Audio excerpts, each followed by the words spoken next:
السلام علیکم ناظرین، سورۃ توبہ مسلمانوں اور خاص طور پر ان لوگوں کے لیے جو اس سورت کو باقاعدگی سے پڑھتے ہیں بہت فضیلت اور برکات کی حامل ہے۔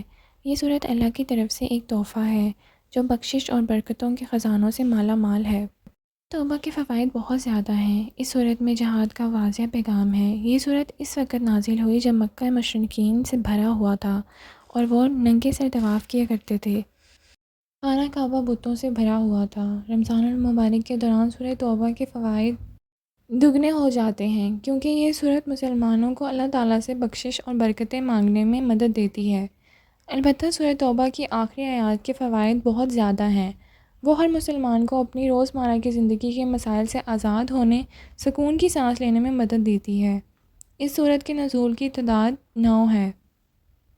16 رکوع کے ساتھ 129 آیات ہیں، اور اس سورت کی سب سے بڑی بات یہ ہے کہ یہ بسم اللہ کے بغیر شروع ہوتی ہے۔ آپ سورت توبہ میں بسم اللہ الرحمن الرحیم کیوں نہیں کہہ سکتے؟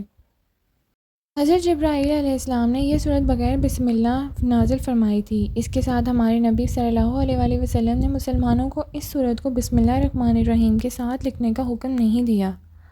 سورۃ توبہ کے کیا فوائد ہیں؟ اس سورت کی آخری 2 آیات کی خاص اہمیت ہے۔ یہ خاص طور پر اس وقت مددگار ثابت ہوتی ہیں جب چیلنجوں کا سامنا ہو یا صالح جیون ساتھی کی تلاش ہو۔ شادی کے لیے سورۃ توبہ کا باب مخلصانہ توبہ کی ترغیب دیتا ہے۔ کامیاب ازدواجی سفر کے لیے ضروری روحانی طریقہ کو فروغ دیتا ہے۔ مومنین اکثر سورۃ توبہ کی آخری 2 آیات کی طرف رجوع کرتے ہیں تاکہ اپنی شادیوں پر اللہ کی حفاظت اور برکت حاصل کر سکیں۔ اس سورت کی آیات 129-128 شادی کے مقدس بندھن میں تقویٰ، توکل اور وفاداری کو برقرار رکھنے کی اہمیت کو تسلیم کرنے میں مدد کرتی ہے۔ آئیے اب مل کے ڈیٹیل میں جانتے ہیں سورۃ توبہ کے بے شمار فوائد۔ سورۃ توبہ ہمیں سکھاتی ہے کہ ہم پر اللہ کی رحمت ہمیشہ بے حد ہے۔ یہ ہمیں اپنے گناہوں کو چھوڑنے میں مدد کرتا ہے اور توبہ تلاش کرنے کے لیے ہماری معافی کی راہ ہموار کرتا ہے۔ سورۃ توبہ ہمیں سیدھی راہ دکھاتی ہے اور ہر قسم کی خلفشار سے دور رکھتی ہے۔ یہ سورۃ توبہ ہمیں لوگوں کی منافقت، ان کے رویے اور ان کے نتائج کے بارے میں سکھاتی ہے۔ یہ ہمیں مومنوں کو اللہ پر اپنے اعتماد اور ایمان کو برقرار رکھنے کا درس دیتا ہے۔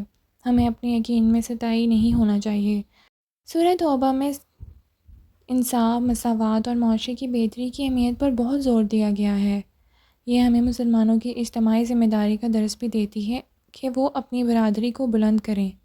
ہمیں اسے مالی مدد، سماجی کام یا اخلاقی رہنمائی کے ذریعے بھی کر سکتے ہیں۔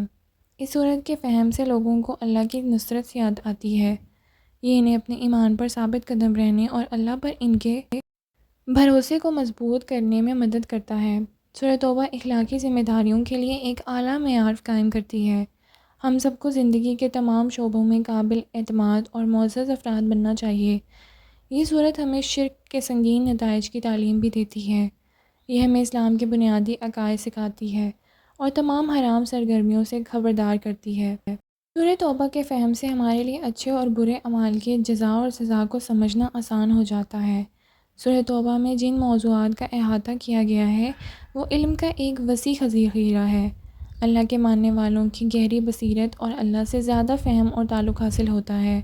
اللہ پاک ہم سب کو توفیق عطا فرمائے کہ ہم اپنی ڈیلی روٹین میں سورۃ توبہ کی تلاوت کر سکیں انشاءاللہ۔